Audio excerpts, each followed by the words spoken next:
ವೀಕ್ಷಕರೇ ನಮಸ್ಕಾರ. ಇವತ್ತಿನ ಕೃಷಿ ವಾರ್ತೆಗೆ ಸ್ವಾಗತ. ನಾನು ಗುರುರಾಜ್ ಬಾಗಲಕೋಟ್. ಮೊದಲಿಗೆ ಮುಖ್ಯಾಂಶಗಳು. ಕೊನೆಗೂ ರೈತರಿಗೆ ಸಿಕ್ಕ ನ್ಯಾಯ, ಧಾರವಾಡದ ರೈತರ ಖಾತೆಗೆ ಬೆಳೆ ವಿಮೆ ಜಮೆ. ಬಳ್ಳಾರಿ ನಾಲಾ ನಿರ್ವಹಣೆ ಕೊರತೆ, ಬೆಳಗಾವಿ ಭತ್ತ ಬೆಳೆಗಾರರ ಬದುಕು ದುಸ್ತರ. ಧಾರವಾಡದಲ್ಲಿ ಮೊಳಕೆ ಒಡೆಯದ ಮೆಕ್ಕೆಜೋಳದ ಕಂಪನಿ ವಿರುದ್ಧ ರೈತರ ಆಕ್ರೋಶ. ಆಗಸ್ಟ್ ತಿಂಗಳಲ್ಲಿ 100% ಬಿತ್ತನೆ, ರಸಗೊಬ್ಬರಕ್ಕೆಲ್ಲ ಕೊರತೆ. ಮೆಕ್ಕೆಜೋಳ ಬೆಳೆಗಾರರ ಪಾಲಿಗೆ ಸೈನಿಕ ಹುಳು ಆತಂಕ, ರಾಜ್ಯದಾದ್ಯಂತ ಬೆಳೆ ನಾಶದ ಭೀತಿ. PMFME ಯೋಜನೆಗೆ ರಾಜ್ಯದಲ್ಲಿ ಉತ್ತಮ ಸ್ಪಂದನೆ, 5,000 ಕಿರು ಉದ್ಯಮಗಳ ಸ್ಥಾಪನೆಗೆ ಗುರಿ. ಇದೀಗ ವಾರ್ತೆಗಳ ವಿವರ. ಕೊನೆಗೂ ರೈತರಿಗೆ ಸಿಕ್ಕ ನ್ಯಾಯ, ಧಾರವಾಡದ ರೈತರ ಖಾತೆಗೆ ಬೆಳೆ ವಿಮೆ ಜಮೆ. ಧಾರವಾಡ ಜಿಲ್ಲೆಯ ಕುಂದಗೋಳ ಹಾಗೂ ಶಿರಗುಪ್ಪಿ ರೈತರು 2024ರ ಮುಂಗಾರು ಹಂಗಾಮಿನ ಹೆಸರಿಗೆ ಬೆಳೆ ವಿಮೆ ಮಾಡಿಸಿದ್ದರು. ಈ ಹಂಗಾಮಿನ ಬೆಳೆ ಅತಿಯಾದ ಮಳೆಯಿಂದ ಹಾನಿಗೊಳಗಾಯಿತು. ಅಗ್ರಿಕಲ್ಚರ್ ಇನ್ಶೂರೆನ್ಸ್ ಕಂಪನಿಯು ತಾಂತ್ರಿಕ ಕಾರಣಗಳನ್ನು ನೀಡಿ ಈ ಹಿಂದೆ ಪರಿಹಾರ ಬಿಡುಗಡೆಯನ್ನು ವಿಳಂಬ ಮಾಡಿತು. ಬೆಳೆ ಕಟಾವು ಸಮೀಕ್ಷೆ ಪ್ರಕಾರ ವಿಮೆ ಮೊತ್ತ ನೀಡಲು ಮಾನದಂಡಗಳು ಹೊಂದಾಣಿಕೆ ಆಗುತ್ತಿಲ್ಲವೆಂದು ನಿರಾಕರಿಸಿದ್ದರು. ಜಿಲ್ಲಾ ಮಟ್ಟದ ಜಂಟಿ ಸಮಿತಿ ಸಭೆಯಲ್ಲಿ ಈ ಸಮಸ್ಯೆಯನ್ನು ಪ್ರಹ್ಲಾದ್ ಜೋಶಿ ಅವರು ಎತ್ತಿಕೊಂಡ ನಂತರ ಕೇಂದ್ರ ಕೃಷಿ ಸಚಿವ ಶಿವರಾಜ್ ಸಿಂಗ್ ಚೌಹಾಣ್ ಅವರ ನೇತೃತ್ವದಲ್ಲಿ ಚರ್ಚೆಗಳು ನಡೆದು ಸಮಸ್ಯೆಗೆ ಪರಿಹಾರ ದೊರೆತಿದೆ. ಹೆಸರು ಬೆಳೆಗೆ ಅಂದಾಜು 30 ಕೋಟಿ ರೂಪಾಯಿ ಪರಿಹಾರ ಹಣ ಬಿಡುಗಡೆ ಮಾಡುವಂತೆ ಆದೇಶ ನೀಡಲಾಗಿದೆ. ಪ್ರಧಾನಮಂತ್ರಿ ಫಸಲ್ ಬಿಮಾ ಯೋಜನೆಯಲ್ಲಿ ರೈತರು ಯಾರಿಗೂ ಹಣ ನೀಡುವ ಅವಶ್ಯಕತೆ ಇಲ್ಲ ಎಂದು ಸಚಿವ ಶ್ರೀ ಪ್ರಹ್ಲಾದ್ ಜೋಶಿ ಅವರು ರೈತರಲ್ಲಿ ಮನವಿ ಮಾಡಿಕೊಂಡಿದ್ದಾರೆ. ಯಾವುದೇ ಸಮಸ್ಯೆ ಇದ್ದರೆ ಜಿಲ್ಲಾಧಿಕಾರಿ ಅಥವಾ ಕೃಷಿ ಅಧಿಕಾರಿಗಳನ್ನು ಸಂಪರ್ಕಿಸುವಂತೆ ತಿಳಿಸಲಾಗಿದೆ. ಒಟ್ಟಾರೆ ಧಾರವಾಡದ ಸಾವಿರಾರು ರೈತರಿಗೆ ಈ ಬೆಳೆ ವಿಮೆ ಹಣ ದೊರೆತಿರುವುದು ದೊಡ್ಡ ನೆಮ್ಮದಿ ತಂದಿದೆ. ಬಳ್ಳಾರಿ ನಾಲಾ ನಿರ್ವಹಣೆ ಕೊರತೆ, ಬೆಳಗಾವಿ ಭತ್ತ ಬೆಳೆಗಾರರ ಬದುಕು ದುಸ್ತರ. ಬೆಳಗಾವಿಯ ಭತ್ತ ಬೆಳೆಗಾರರಿಗೆ ಬಳ್ಳಾರಿ ನಾಲೆಯು ದೊಡ್ಡ ಚಿಂತೆಯಾಗಿ ಪರಿಣಮಿಸಿದೆ. ಒಂದು ಕಾಲದಲ್ಲಿ ಈ ಭಾಗದ ಜೀವ ಸೆಲೆಯಾಗಿದ್ದ ಬಳ್ಳಾರಿ ನಾಲೆ ಈಗ ಮಳೆಗಾಲದಲ್ಲಿ ರೈತರಿಗೆ ದೊಡ್ಡ ಸಮಸ್ಯೆಯಾಗುತ್ತಿದೆ. ಕಳೆದ 10 ವರ್ಷಗಳಿಂದ ಬಳ್ಳಾರಿ ನಾಲೆಯಲ್ಲಿ ಹೂಳು ತುಂಬಿಕೊಂಡಿದೆ ಮತ್ತು ಸರಿಯಾದ ನಿರ್ವಹಣೆ ಇಲ್ಲದಿರುವುದರ ಕಾರಣ ಮಳೆಗಾಲದಲ್ಲಿ ನಾಲೆ ಉಕ್ಕಿ ಹರಿಯುತ್ತಿದೆ. ಈ ಕಾರಣ ನೀರು ನೇರವಾಗಿ ಭತ್ತದ ಗದ್ದೆಗಳಿಗೆ ನುಗ್ಗುತ್ತಿದೆ. ಇದರಿಂದ ಸಾವಿರಾರು ಎಕರೆ ಪ್ರದೇಶದಲ್ಲಿರುವ ಭತ್ತದ ಬೆಳೆ ಹಾಗೂ ತೋಟಗಳು ಸಂಪೂರ್ಣ ನಾಶವಾಗುತ್ತಿವೆ. ಬೆಳಗಾವಿ ನಗರದ ಅನೇಕ ಚರಂಡಿ ನೀರು ಮತ್ತು ಸಣ್ಣ ಕೈಗಾರಿಕೆಗಳ ರಾಸಾಯನಿಕಯುಕ್ತ ನೀರು ಕೂಡ ನಾಲೆಗೆ ಬಂದು ಸೇರುತ್ತಿದೆ. ಇದರಿಂದ ನಾಲಾ ನೀರು ಕಲುಷಿತಗೊಂಡು ಕೊಳಚೆ ನೀರಿನ ಚರಂಡಿಯಾಗಿ ಮಾರ್ಪಾಡಾಗುತ್ತಿದೆ. ಈ ನೀರು ಜಮೀನುಗಳಿಗೆ ನುಗ್ಗಿದಾಗ ಬೆಳೆಗಳಿಗೆ ಮತ್ತಷ್ಟು ಹಾನಿಯಾಗುತ್ತಿದೆ. ಮಳೆ ಹೆಚ್ಚಾದಾಗ ಬಳ್ಳಾರಿ ನಾಲೆ ಅಪಾಯದ ಮಟ್ಟ ಮೀರಿ ಹರಿಯುತ್ತಿದೆ. ಇದರಿಂದ ಸುತ್ತಮುತ್ತಲಿನ ಗ್ರಾಮೀಣ ಪ್ರದೇಶಗಳಲ್ಲಿ ಮಾತ್ರವಲ್ಲದೆ ನಗರದ ಕೆಲವು ಪ್ರದೇಶಗಳ ಮನೆಗಳಿಗೂ ಕೂಡ ನೀರು ನುಗ್ಗಿ ಜನಜೀವನ ಅಸ್ತವ್ಯಸ್ತವಾಗುತ್ತಿದೆ. ಒಟ್ಟಾರೆ ಬಳ್ಳಾರಿ ನಾಲೆಯ ಹೂಳೆತ್ತುವುದು, ಅದರ ನಿರ್ವಹಣೆಯನ್ನು ಉತ್ತಮಗೊಳಿಸುವುದು ಮತ್ತು ನಗರದ ತ್ಯಾಜ್ಯ ನೀರು ನಾಲೆಯನ್ನು ಸೇರದಂತೆ ಕ್ರಮ ಕೈಗೊಳ್ಳುವುದು ಈ ಭಾಗದ ರೈತರ ಬಹುದಿನದ ಬೇಡಿಕೆಯಾಗಿದೆ. ಧಾರವಾಡದಲ್ಲಿ ಮೊಳಕೆ ಒಡೆಯದ ಮೆಕ್ಕೆಜೋಳದ ಕಂಪನಿ ವಿರುದ್ಧ ರೈತರ ಆಕ್ರೋಶ. ಧಾರವಾಡ ಜಿಲ್ಲೆಯ ಕಲಘಟಗಿ ತಾಲೂಕಿನ ಕೆಲ ಗ್ರಾಮಗಳಲ್ಲಿ ರೈತರು ಬಿತ್ತನೆ ಮಾಡಿದ್ದ ಮೆಕ್ಕೆಜೋಳದ ಬೀಜಗಳು ಮೊಳಕೆ ಒಡೆಯದೇ ಇರುವುದು ರೈತರ ಆಕ್ರೋಶಕ್ಕೆ ಕಾರಣವಾಗಿದೆ. ನಕಲಿ ಬೀಜ ಮಾರಾಟ ಮಾಡಿದ ಕಂಪನಿ ಮತ್ತು ಮಾರಾಟಗಾರರ ವಿರುದ್ಧ ಸೂಕ್ತ ಕ್ರಮ ಕೈಗೊಳ್ಳುವಂತೆ ರೈತರು ಕೃಷಿ ಇಲಾಖೆಗೆ ದೂರು ನೀಡಿದ್ದಾರೆ. ತಾಲೂಕಿನ ಬೇಗೂರು ಗ್ರಾಮದ ಕೆಲವು ರೈತರು ದುಮ್ಮವಾಡ ಹಾಗೂ ತಬಕದ ಹೊನ್ನಳ್ಳಿ ರೈತ ಸಂಪರ್ಕ ಕೇಂದ್ರದಲ್ಲಿ ಹೈಬ್ರಿಡ್ ಕಾರ್ನ್ ಸೀಡ್ಸ್ ಕಂಪನಿಯ ಗೋವಿನ ಜೋಳ ಬಿತ್ತನೆ ಬೀಜದ 1 ಪ್ಯಾಕೆಟಿಗೆ 1,284 ರೂಪಾಯಿ ನೀಡಿ ಖರೀದಿಸಿ ಬಿತ್ತನೆ ಮಾಡಿದ್ದರು. ಬೀಜ, ಗೊಬ್ಬರ, ಭೂಮಿ ಉಳುಮೆಗೆ ಲಕ್ಷಾಂತರ ಹಣ ಖರ್ಚು ಮಾಡಿ ಬಿತ್ತನೆ ಮಾಡಿದ್ದಾರೆ. 15ರಿಂದ 20 ದಿನಗಳು ಕಳೆದರೂ ಕೆಲವೇ ಬೀಜಗಳು ಮೊಳಕೆ ಒಡೆದಿವೆ. ಉಳಿದದ್ದು ಭೂಮಿಯಲ್ಲಿ ಫಂಗಸ್ ಬಂದು ಹೋಗಿವೆ ಎಂದು ರೈತರು ದೂರು ಕೊಟ್ಟಿದ್ದಾರೆ. ದುಮ್ಮವಾಡ ರೈತ ಸಂಪರ್ಕ ಕೇಂದ್ರದಲ್ಲಿ ಕಂಪನಿಯೊಂದರ 14 ಪ್ಯಾಕೆಟ್ ಬಿತ್ತನೆಯ ಗೋವಿನ ಜೋಳ ಖರೀದಿಸಿ 7 ಎಕರೆಯಲ್ಲಿ ಬಿತ್ತನೆ ಮಾಡಿದ್ದೇವೆ. ಕೆಲವು ಕಡೆ 50% ಬೀಜಗಳು ಮೊಳಕೆ ಒಡೆದಿಲ್ಲ. ಈ ಬಗ್ಗೆ ಸಂಬಂಧಿಸಿದ ಕಂಪನಿಯವರಿಗೆ ಹಾಗೂ ಕೃಷಿ ಕೇಂದ್ರಕ್ಕೆ ಮಾಹಿತಿ ನೀಡಲಾಗಿದೆ.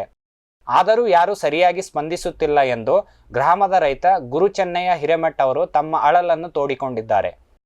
ಅದೇ ಕಂಪನಿಯ ಬೀಜ ತಬಕದ ಹೊನ್ನಳ್ಳಿ ರೈತ ಸಂಪರ್ಕ ಕೇಂದ್ರದಲ್ಲಿ 12 ಪ್ಯಾಕೆಟ್ ಖರೀದಿಸಿ 6 ಎಕರೆ ಬಿತ್ತನೆ ಮಾಡಿದ್ದೆ 50% ಮೊಳಕೆ ಒಡೆದಿದೆ. ಹಾನಿಯಾದ ಬಗ್ಗೆ ಸೂಕ್ತ ಪರಿಹಾರ ನೀಡಬೇಕು ಎಂದು ರೈತರಾದ ಶ್ರೀ ಶರಣಪ್ಪ ಚಳಮಟ್ಟಿಯವರು ತಮ್ಮ ಆಕ್ರೋಶವನ್ನು ವ್ಯಕ್ತಪಡಿಸಿದ್ದಾರೆ. ತಕ್ಷಣವೇ ಕೃಷಿ ಇಲಾಖೆ ಬೀಜಗಳನ್ನು ಪರೀಕ್ಷಿಸಿ ನಕಲಿ ಬೀಜ ಮಾರಾಟ ಮಾಡಿದ ಕಂಪನಿ ಹಾಗೂ ಮಾರಾಟಗಾರರ ವಿರುದ್ಧ ಕಾನೂನು ಕ್ರಮ ಜರುಗಿಸಬೇಕು ಎಂದು ಆಗ್ರಹಿಸಿದ್ದಾರೆ. ಅಲ್ಲದೆ ನಷ್ಟ ಅನುಭವಿಸಿದ ರೈತರಿಗೆ ಸೂಕ್ತ ಪರಿಹಾರ ನೀಡುವಂತೆ ಒತ್ತಾಯಿಸಿದ್ದಾರೆ. ಆಗಸ್ಟ್ ತಿಂಗಳಲ್ಲಿ 100% ಬಿತ್ತನೆ, ರಸಗೊಬ್ಬರಗಳಿಗಿಲ್ಲ ಕೊರತೆ. ಮುಂಗಾರು ಹಂಗಾಮಿಗೆ 82.50 ಲಕ್ಷ ಹೆಕ್ಟೇರ್ ಗುರಿಗೆ 50.57 ಹೆಕ್ಟೇರ್ ಪ್ರದೇಶದಲ್ಲಿ ಕೃಷಿ ಬೆಳೆ ಬಿತ್ತನೆಯಾಗಿದ್ದು, ಆಗಸ್ಟ್ನಲ್ಲಿ 100% ಬಿತ್ತನೆಯಾಗಲಿದೆ ಎಂದು ಕೃಷಿ ಸಚಿವ ಎನ್ ಚೆಲುವರಾಯಸ್ವಾಮಿ ಅವರು ಸಂತಸ ವ್ಯಕ್ತಪಡಿಸಿದ್ದಾರೆ. ವಿಧಾನಸೌಧದಲ್ಲಿ ಶನಿವಾರ ಸುದ್ದಿಗೋಷ್ಠಿಯಲ್ಲಿ ಮಾತನಾಡಿದ ಅವರು, 2025-26 ಮುಂಗಾರು ಹಂಗಾಮಿಗೆ 4.64 ಲಕ್ಷ ಕ್ವಿಂಟಾಲ್ ಪ್ರಮಾಣಿತ ಬಿತ್ತನೆ ಬೀಜ ಬೇಡಿಕೆ ಇದ್ದು 6.67 ಲಕ್ಷ ಕ್ವಿಂಟಾಲ್ ಲಭ್ಯವಿದೆ. ಇಲ್ಲಿಯವರೆಗೆ 2.41 ಲಕ್ಷ ಕ್ವಿಂಟಾಲ್ ವಿತರಣೆಯಾಗಿದೆ. ರೈತ ಸಂಪರ್ಕ ಕೇಂದ್ರಗಳಲ್ಲಿ 0.62 ಲಕ್ಷ ಕ್ವಿಂಟಾಲ್ ದಾಸ್ತಾನು ಇದೆ. ಇನ್ನು 26.77 ಲಕ್ಷ ಮೆಟ್ರಿಕ್ ಟನ್ ವಿವಿಧ ರಾಸಾಯನಿಕ ರಸಗೊಬ್ಬರಗಳ ಬೇಡಿಕೆ ಅಂದಾಜಿಸಲಾಗಿದೆ.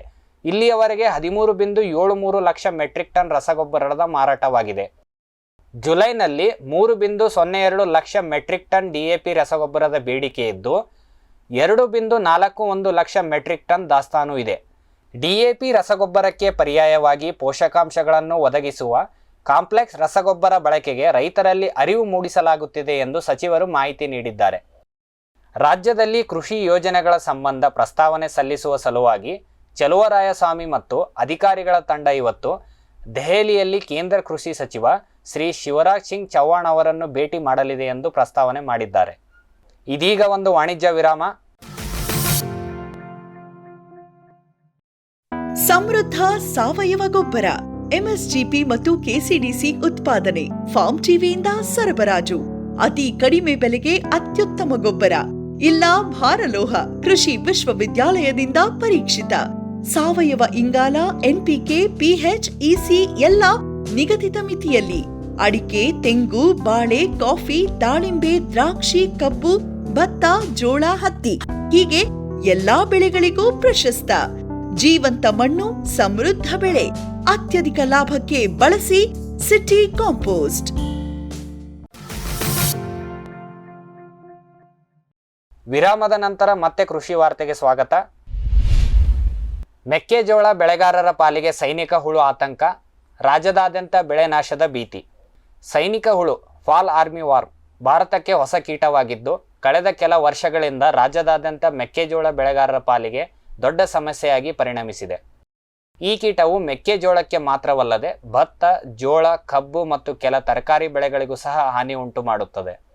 ಈ ಹುಳುಗಳು ಮೆಕ್ಕೆಜೋಳದ ಎಲೆಗಳನ್ನು ಮತ್ತು ಸುಳಿಗಳನ್ನು ಸಂಪೂರ್ಣವಾಗಿ ತಿಂದು ಹಾಕಿ ಗಿಡಗಳನ್ನು ನಿರ್ಜೀವಗೊಳಿಸುತ್ತವೆ. ಈ ಹುಳುಗಳು ಬೆಳೆದ ನಂತರ ಸುಳಿ ಒಳಗೆ ಅವಿತುಕೊಳ್ಳುವುದರಿಂದ ಕೀಟನಾಶಕದ ಸಿಂಪಡಣೆಯೂ ಸಹ ಪರಿಣಾಮಕಾರಿಯಾಗುವುದಿಲ್ಲ. ಅಲ್ಲದೆ ಇವು ವೇಗವಾಗಿ ಸಂತಾನೋತ್ಪತ್ತಿ ಮಾಡುತ್ತವೆ ಮತ್ತು ಒಂದೇ ರಾತ್ರಿಯಲ್ಲಿ 100 ಕಿಲೋಮೀಟರ್ ದೂರ ಚಲಿಸಬಲ್ಲವು. ಇದರಿಂದ ಭಾರೀ ಪ್ರಮಾಣದ ಬೆಳೆ ನಷ್ಟ ಉಂಟಾಗಿ ರೈತರು ಆರ್ಥಿಕ ಸಂಕಷ್ಟಕ್ಕೆ ಸಿಲುಕಿದ್ದಾರೆ. ಹೆಕ್ಟರ್ಗೆ 35,000ದಿಂದ 45,000 ರೂಪಾಯಿಯಷ್ಟು ಖರ್ಚು ಮಾಡಿ ಬೆಳೆ ಬೆಳೆದ ರೈತರಿಗೆ ಸಂಪೂರ್ಣ ನಷ್ಟವಾಗುವ ಪರಿಸ್ಥಿತಿ ಒದಗಿ ಬಂದಿದೆ. ಮೆಕ್ಕೆಜೋಳ ಬಿತ್ತನೆ ಮಾಡಿದ್ದ 30 ದಿನಗಳಲ್ಲೇ ಸೂಕ್ತ ಮುನ್ನೆಚ್ಚರಿಕಾ ಕ್ರಮಗಳನ್ನು ಅನುಸರಿಸಿದ್ದೇ ಆದಲ್ಲಿ ಸೈನಿಕ ಹುಳುವಿನ ಹಾವಳಿ ನಿಯಂತ್ರಿಸಬಹುದಾಗಿದೆ. ಈ ಹುಳು ಕಂಡ ತಕ್ಷಣವೇ ನಿಮ್ಮ ಹತ್ತಿರದ ಕೃಷಿ ವಿಜ್ಞಾನ ಕೇಂದ್ರ ಅಥವಾ ಕೃಷಿ ಅಧಿಕಾರಿಗಳನ್ನು ಸಂಪರ್ಕಿಸಿ ಎಂದು ಪ್ರಕಟಣೆಯಲ್ಲಿ ತಿಳಿಸಲಾಗಿದೆ. PMFME ಯೋಜನೆಗೆ ರಾಜ್ಯದಲ್ಲಿ ಉತ್ತಮ ಸ್ಪಂದನೆ, 5,000 ಕಿರು ಉದ್ಯಮಗಳ ಸ್ಥಾಪನೆಗೆ ಗುರಿ.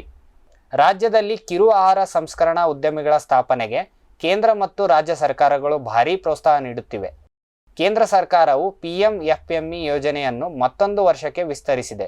ಇದು ರಾಜ್ಯದಲ್ಲಿ ಕಿರು ಆಹಾರ ಸಂಸ್ಕರಣಾ ಉದ್ಯಮಿಗಳ ಬೆಳವಣಿಗೆಗೆ ಹೆಚ್ಚಿನ ಅವಕಾಶವನ್ನು ಒದಗಿಸಲಿದೆ. ಪ್ರಧಾನಮಂತ್ರಿಗಳ ಕಿರು ಆಹಾರ ಸಂಸ್ಕರಣಾ ಉದ್ಯಮಿಗಳ ಯೋಜನೆಯ ಅಡಿಯಲ್ಲಿ ರಾಜ್ಯದಲ್ಲಿ 5,000 ಕಿರು ಆಹಾರ ಸಂಸ್ಕರಣಾ ಘಟಕಗಳನ್ನು ಸ್ಥಾಪಿಸುವ ಗುರಿಯನ್ನು ನಿಗದಿಪಡಿಸಲಾಗಿದೆ ಎಂದು ರಾಜ್ಯ ಕೃಷಿ ಸಚಿವರಾದ ಶ್ರೀ ಎನ್ ಚೆಲುವರಾಯಸ್ವಾಮಿ ಅವರು ತಿಳಿಸಿದ್ದಾರೆ.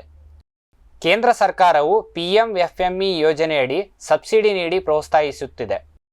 ಇದರಡಿ 50% ಅಥವಾ ಗರಿಷ್ಠ 15 ಲಕ್ಷ ರು ಸಹಾಯಧನ ನೀಡಲಾಗುತ್ತಿದೆ. ಕೇಂದ್ರ 6 ಲಕ್ಷ ರೂಪಾಯಿ, ರಾಜ್ಯ 9 ಲಕ್ಷ ರೂಪಾಯಿ ಸಹಾಯಧನ ನೀಡುತ್ತಿದೆ. ಸ್ವಸಹಾಯ ಸಂಘಗಳ ಸದಸ್ಯರಿಗೆ 40,000 ರೂಪಾಯಿವರೆಗೆ ಬೀಜ ಬಂಡವಾಳ ಮತ್ತು ಸಂಘಗಳಿಗೆ 4 ಲಕ್ಷ ರೂಪಾಯಿವರೆಗೆ ಸಾಲ ಸೌಲಭ್ಯ ಕಲ್ಪಿಸಲಾಗುತ್ತಿದೆ. ರಾಜ್ಯದಲ್ಲಿ ಈಗಾಗಲೇ 6,585 ಅರ್ಜಿಗಳಿಗೆ ಸಾಲ ಮಂಜೂರಾಗಿದ್ದು ಒಟ್ಟು 756.48 ಕೋಟಿ ರೂಪಾಯಿ ಬಂಡವಾಳ ಹೂಡಿಕೆಯಾಗಿದೆ. ಈ ಯೋಜನೆಯು ರಾಜ್ಯದ ರೈತರಿಗೆ ಮತ್ತು ಸಣ್ಣ ಉದ್ಯಮಿದಾರರಿಗೆ ಸ್ವಾವಲಂಬಿಯಾಗಲು ಮತ್ತು ತಮ್ಮ ಉತ್ಪನ್ನಗಳಿಗೆ ಹೆಚ್ಚಿನ ಮೌಲ್ಯವರ್ಧನೆ ಪಡೆಯಲು ಉತ್ತಮ ಅವಕಾಶಗಳನ್ನು ಕಲ್ಪಿಸಲಿದೆ ಎಂದು ರಾಜ್ಯ ಕೃಷಿ ಸಚಿವರು ತಿಳಿಸಿದ್ದಾರೆ.